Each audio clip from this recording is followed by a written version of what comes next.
सुरुवातीलाच आपण थेट जातोय बीडमध्ये, कारण बीडमध्ये एक अत्यंत महत्त्वाची अशी घडामोड घडली आहे। आमदार सुरेश धस यांनी धनंजय मुंडे पालकमंत्री असताना झालेला घोटाळा याबाबतचे सगळे पुरावे एका पेन ड्राईव्हच्या माध्यमातून अजित पवारांकडे सादर केल्याची माहिती सूत्रांनी दिली आहे। भाजप आमदार सुरेश धस यांनी बीड जिल्ह्यातील भ्रष्टाचाराच्या पुराव्याचा पेन ड्राईव्ह उपमुख्यमंत्री अजित पवारांकडे, जे बीडचे पालकमंत्री सुद्धा आहेत, त्यांच्याकडे सुपूर्द केलाय अशी माहिती सूत्रांनी दिली आहे। तर तत्कालीन पालकमंत्री धनंजय मुंडे यांच्या कार्यकाळामध्ये बीड जिल्ह्यामध्ये कोट्यावधी रुपयांचा भ्रष्टाचार झाल्याचा आरोप पत्रकार परिषदेतून आधीच भाजपचे आमदार सुरेश धसांनी केला होता।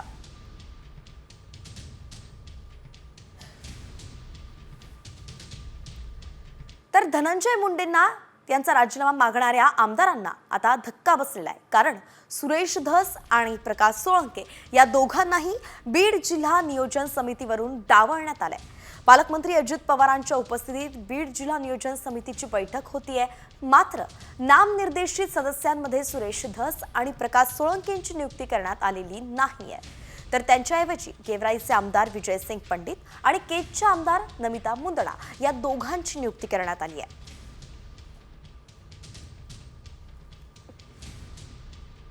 तर एकंदरीतच आपण पाहतोय कसे फेरबदल झाले। तर भाजपचे आमदार सुरेश धस आणि राष्ट्रवादी अजित पवार पक्षाचे जे आहेत विजयसिंग, त्यांच्या ठिकाणी विजयसिंग पंडित यांची नियुक्ती करण्यात आली आहे। तर भाजप आमदार नमिता मुंदडा यांना जागा देण्यात आली आहे। धस आणि सोळंकेंना आउट करत पंडित मुंदडांची एंट्री झाली आहे।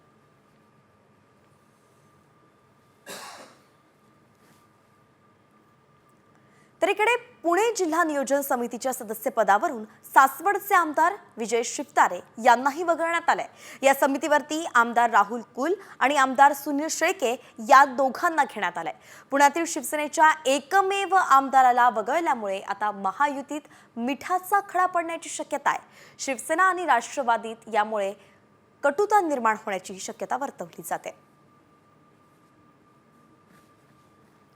एकंदरीतच महत्त्वाचे फेरबदल होताना आपण पाहतोय। तिकडे बीड जिल्ह्यामध्ये सुद्धा धसांना वगळण्यात आलं, तर इकडे पुण्यामध्ये शिवसेनेचा एकमेव आमदार असलेले विजय शिवतारे यांना सुद्धा डीपीडीसीच्या समितीतून वगळण्यात आलंय आणि म्हणून शिवसेना विरुद्ध राष्ट्रवादी हा जो सामना आहे हा पुन्हा एकदा नव्यानं समोर येण्याची शक्यता आहे।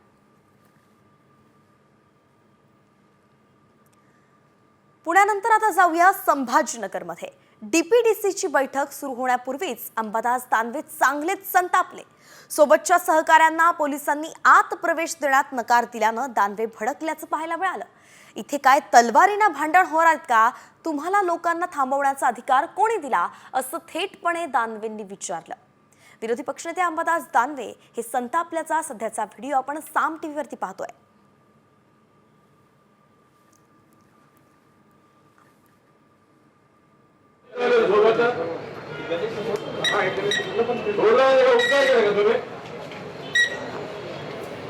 दंगल होणार आहे का? तलवारबाजी होणार आहे इथं जा. तिथे नाही पोलीस झगमारी करते, दारू लागे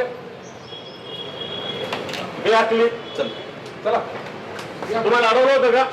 कोणी अडवलं होतं?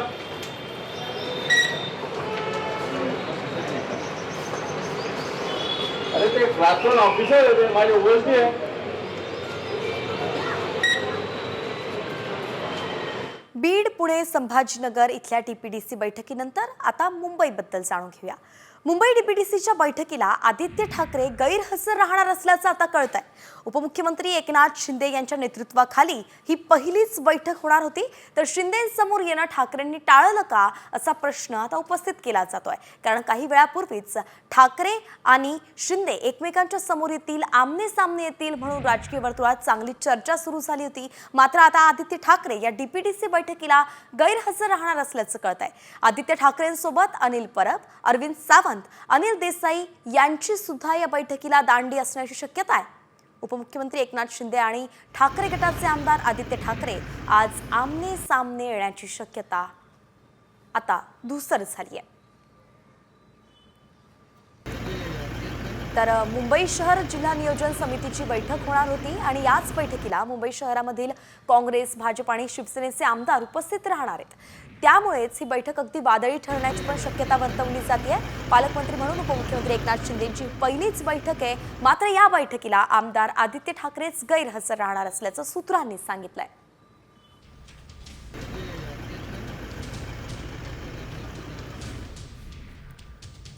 तर या सगळ्या बैठकांमध्ये नेमकं अजून कशा घडामोडी घडतात हे सगळं आपण पाहणार आहोत. तुर्तास राज्यभरातील इतरही बातम्यांचा वेगवान आढावा. नाशिक शहरासाठी प्रवासी वाहतुकीला 750 बसेसची गरज आहे. सध्या नाशिक शहरात 250च बस चालवल्या जातात.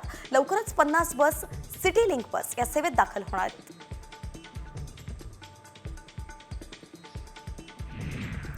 एसटी पाठोपाठ आता पुण्यातील PMPMLची तिकीट दरवाढ होणार आहे. इंधनाचे वाढते दर, वाहनांच्या सुट्या भागाच्या वाढत्या किमती आणि कर्मचाऱ्यांची झालेली पगारवाढ या कारणांमुळे वाढ करण्यात आली आहे.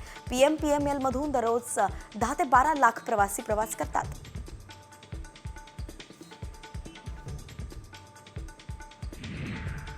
पुण्यामध्ये RTO विभागातर्फे 31 जानेवारी ते 2 फेब्रुवारीपर्यंत राज्यस्तरीय रस्ता सुरक्षा क्रीडा अभियानाचं आयोजन करण्यात आलंय. या अनुषंगानंच चालकांची ड्रायव्हिंग लायसन्स टेस्ट आता पुढे ढकलण्यात आली आहे. या कार्यक्रमासाठी राज्यभरातून मोठ्या प्रमाणात मोटर वाहन विभागाचे खेळाडू सहभागी होणार आहेत.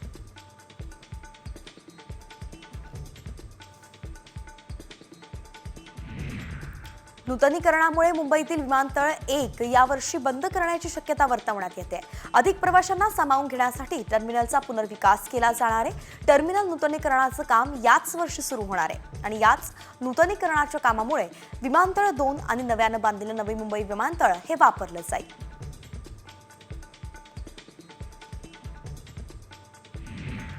मशीद बंदरमध्ये कर्नाक पुलाच्या पुनर्बांधणी अंतर्गत गर्डर बसवण्याचं काम 52% पूर्ण झालंय. उर्वरित काम टप्प्याटप्प्यानं केलं जाणार आहे आणि त्यामुळे येत्या 7 जून पर्यंत कर्नाक पूल हा प्रवाशांच्या सेवेत आणण्याचं पालिकेचं नियोजन आहे.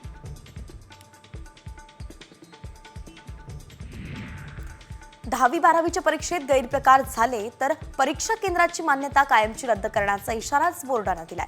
याशिवाय परीक्षा केंद्रावरती परीक्षा शिक्षक, कर्मचाऱ्यांची नियुक्ती करण्याच्या निर्णयात सुद्धा बदल करण्यात आलाय.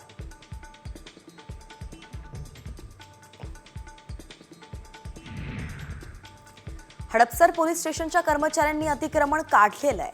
शाळेचं 100 मीटर अंतरामध्ये असलेल्या 3 पानटपऱ्या चालकांच्या विरोधात कोफता कायद्यानुसार कारवाई करण्यात आलेली आहे. रस्त्यावरील अतिक्रमणामुळे वाहतुकीला अडथळा निर्माण होतोय आणि म्हणून पोलिसांनी अधिकाऱ्यांना सूचना दिल्यानुसार कारवाईला सुरुवात झाली आहे.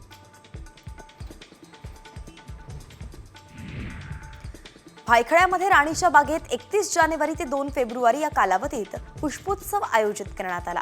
यावर्षी पुष्पोत्सवाचं 28वं वर्ष असून राष्ट्रीय प्रतीकं या संकल्पनेवरती आधारित सजावट करण्यात येणार आहे. पुष्पोत्सवात 5000 रोपांमध्ये विविध प्रकारची प्रजातींची पाना फुलांची आकर्षक सजावट करण्यात येते. गुजरात जुनागडमधून सक्करबाग प्राणी संग्रहालयातून 2 सिंह हे बोरीवलीच्या संजय गांधी राष्ट्रीय उद्यानात दाखल झाले. त्यामुळे आता संजय गांधी राष्ट्रीय उद्यानातील सिंहांची संख्या 5 झाली आहे. पर्यटकांचा व्याघ्र आणि सिंह सफारीचा आनंद द्विगुणित होणार आहे. तसंच उद्यानाच्या तिजोरीत सुद्धा भर पडेल.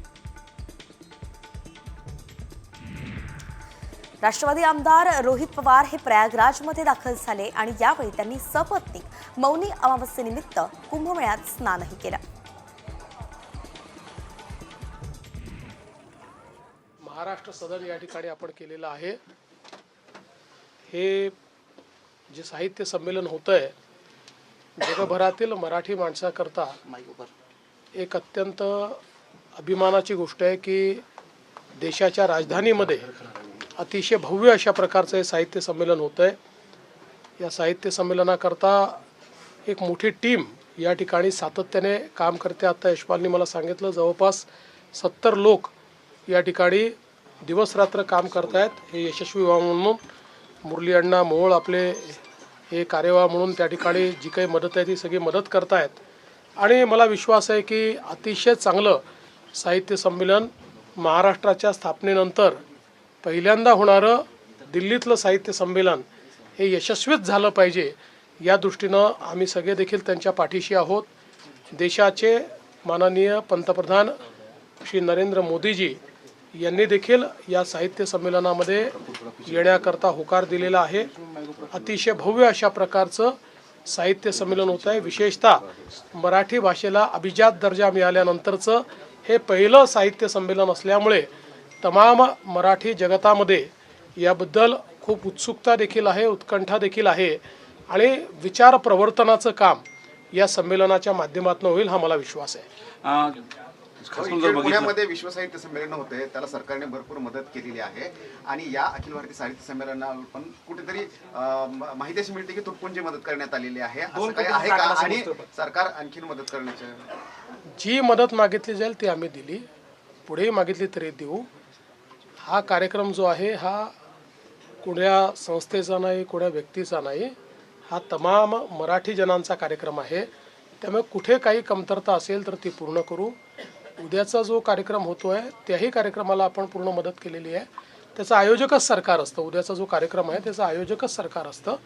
त्यामुळे तो कार्यक्रम देखील सरकारच्या माध्यमातून आपला मराठी भाषा विभाग त्या ठिकाणी करतो आहे. पण या संमेलनाकरता कुठलीही अधिकची मदत जर आवश्यक असेल तर ती निश्चितपणे दिली जाईल. बहुत 2-3 दिवसाचा तुमचा दिल्लीचा दौरा आहे आणि दिल्लीमध्ये तुम्ही प्रचार करताय. आतापर्यंत अनेक लोकांना तुम्ही भेटलात, 2-3 तुमचे दौरे झाले, आज पण आहेत 3 दौरे. मराठी लोकांना पण भेटलात. काय वाटतं यावेळेस परिवर्तन दिल्लीतलं होणार आहे का?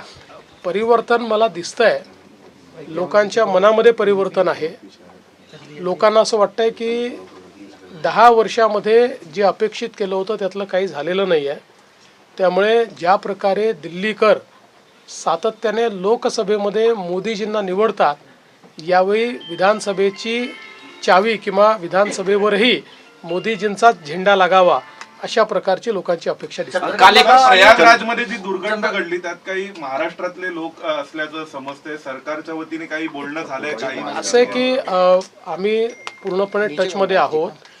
काही अडकलेल्या लोकांनी माझ्याशी संपर्क केला होता. मी तात्काळ उत्तर प्रदेशमध्ये त्या ठिकाणी संपर्क केला आणि उत्तर प्रदेश सरकारने फार फास्ट रिस्पॉन्ड केलं आणि रिस्पॉन्ड करून NDRFला पाठवून त्या लोकांना त्या ठिकाणी बाहेर काढलेलं आहे.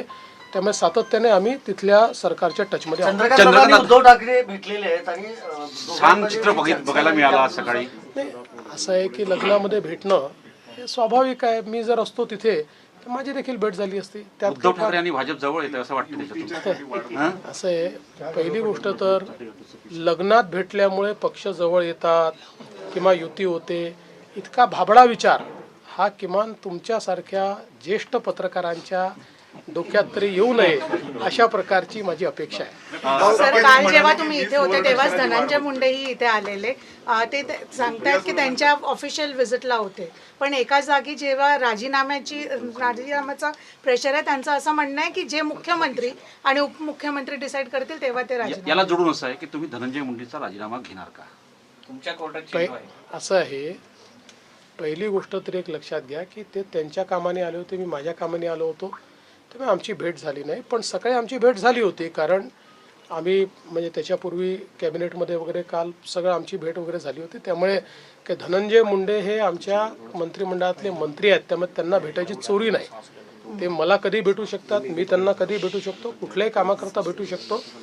आणि त्यांच्या राजीनाम्याच्या संदर्भात अजितदादांनी स्पष्ट भूमिका मांडलेली आहे. अजितदादांची भूमिका हीच अधिकृत भूमिका आहे. सर, महाराष्ट्र सदनाचं जे कारभार जो आहे तो तुमच्या मंत्रालयाच्या अंडर येतो, तर आज वृत्तपत्रात अशा बातम्या आल्या आहेत 6,000 रुपये भाडं आहे, मात्र गैरसोयी आहे, अनेक आहेत, गरम पाणी मिळत नाही, कॅन्टीनची तक्रार आहे, प्रशासनाची निर्धावलेलं प्रशासन आहे. आज मी त्या संदर्भात पूर्ण माहिती घेईल आणि या ज्या काही त्रुटी आढळलेल्या आहेत या त्रुटी तात्काळ दूर झाल्या पाहिजेत याकरता मी लक्ष घालेन. बहुत केंद्राचं बजेट आलेलं आहे. तुम्ही दावोसला गेलात, मोठी इन्व्हेस्टमेंट येणार आहे असं पण माहिती मिळते. पण केंद्राच्या निर्मला सीतारामन यांची तुम्ही भेट घेणार का किंवा काय अपेक्षा आहे की महाराष्ट्राच्या त्या संदर्भात एक बैठक होते, ज्या बैठकीला वित्तमंत्री जातात. आपल्या वित्तमंत्र्यांनी महाराष्ट्राच्या काय अपेक्षा आहेत ते ऑलरेडी केंद्रीय वित्तमंत्र्यांकडे दिलेले आहेत. त्या संदर्भातली त्यांची चर्चा देखील झालेली आहे. अर्थसंकल्पाच्या पूर्वी नेहमी साधारणतः खासदारांच्या बैठकी होतात, त्या प्रकारच्या बैठकी झाल्यात का? नाही, यावेळेस ती अजून झालेली नाही. ती आम्ही घेऊया. खरं म्हणजे काय झालंय, त्या बैठकीचं स्वरूपच बदललेलं आहे. पूर्वीच्या काळामध्ये ही बैठक याकरता सुरू झाली की खासदारांनी महाराष्ट्राचे प्रश्न हे केंद्रात मांडावे म्हणून ही बैठक व्हायची. अलीकडच्या काळामध्ये ही बैठक जेव्हा आम्ही घेतो त्यास खासदार त्यांचेच प्रश्न आमच्या पुढे मांडतात. ते काही चूक नाही आहे, पण त्याच्यामुळे त्या बैठकीचं स्वरूपच आता वेगळं झालेलं आहे. त्यामुळे त्या बैठकीचा संबंध आता अधिवेशनाशी फारसा उरलेला नाही आहे. त्यामुळे एक बैठक घेऊ आम्ही.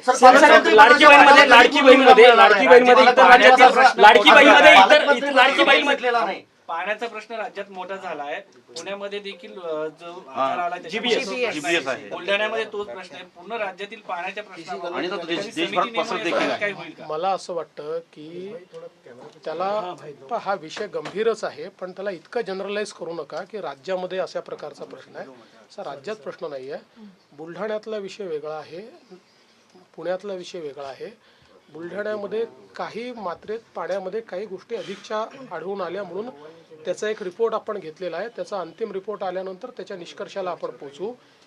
पुण्यातला जो विषय आहे त्याच्यामध्ये विशेषतः नांदेड सिटीच्या भागामध्ये विहिरीतनं जे पाणी येत होतं त्या पाण्यात जास्तीत जास्त कंटॅमिनेशन आढळलेलं आहे.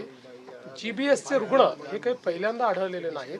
सातत्याने GBSचे रुग्ण आपल्याकडे असतातच, पण या भागामध्ये जास्त रुग्ण त्या ठिकाणी आपल्याला आढळले. त्याचा थोडा सोर्सचा ज्यावेळेस आपण मागोवा घेतला त्यावेळेस असं लक्षात आलं की एका विहिरीच्या पाण्याच्या कंटॅमिनेशनने हे होत आहे. पण त्या संदर्भात आपण जर बघितलं असेल तर आमच्यासमोर प्रेझेंटेशन झालं कॅबिनेटसमोर, आणि त्याच्यामध्ये केसेस एका पीकवर गेल्या आणि त्याच्यानंतर हे लक्षात आलं की इथनं होत आहे आणि त्याच्यावर उपाययोजना केल्याबरोबर त्या केसेस खाली आलेल्या आहेत.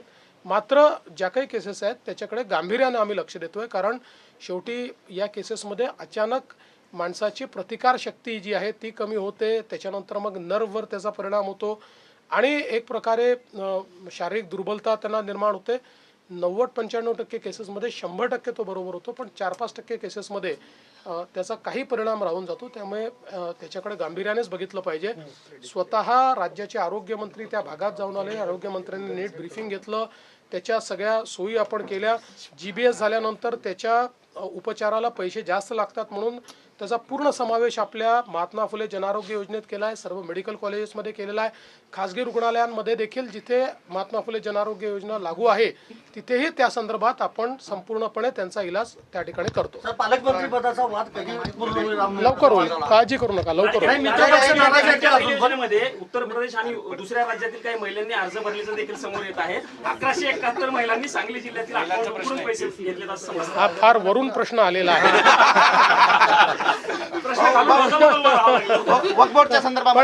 पण असं आहे की काही अनियमितता या निश्चितपणे याच्यामध्ये झालेल्या आहेत असं लक्षात येत आहे. म्हणूनच आमच्या ज्या महिला व बालविकास मंत्री आहे अदितीताई तटकरे यांनी या संदर्भात सांगितलं की अशा ज्या अनियमितता आहेत त्याची आम्ही चौकशी करतो आहोत. ज्या अनियमितता बाहेर येतील त्याच्यावर कारवाई देखील आम्ही करू आणि त्यासोबत त्यांना या यादीतनं बाहेर देखील काढू. वक्फ बोर्डच्या संदर्भामध्ये एक प्रश्न आहे. बाळामामा जे ते गैरहजर बैठकीला, आणि दुसरं म्हणजे की उद्धव ठाकरे यांच्याकडून जे विधेयक होतं तर त्याच्या विरोधात मतदान करण्यात आलेलं आहे. मला असं वाटतं की जी काही उद्धव ठाकरे यांच्या सेनेने सातत्याने अपीजमेंटची भूमिका, लांगुल चालनाची भूमिका घेतलेली आहे. केवळ एका समाजाच्या पाठीशी उभं राहायचं ही जी काँग्रेसची परंपरा होती लांगुल चालनाची, ती अल्पसंख्याक लांगुल चालनाची परंपरा उद्धव ठाकरेजींच्या सेनेने अंगीकारली हे पाहून मला अतिशय दुःख झालेलं आहे.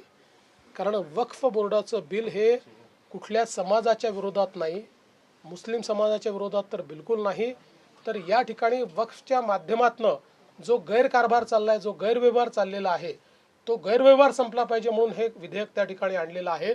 आणि अशा परिस्थितीमध्ये केवळ परसेप्शन करता आणि मतांच्या लाचारी करता अशा प्रकारे जर त्याचा विरोध ते करत असतील तर मला असं वाटतं महाराष्ट्रातली जनता पाहते आहे, त्यांना दिसत आहे कशा प्रकारे ते या ठिकाणी लांगुल चालन करतायत हे सगळ्यांच्या लक्षात आलेलं आहे.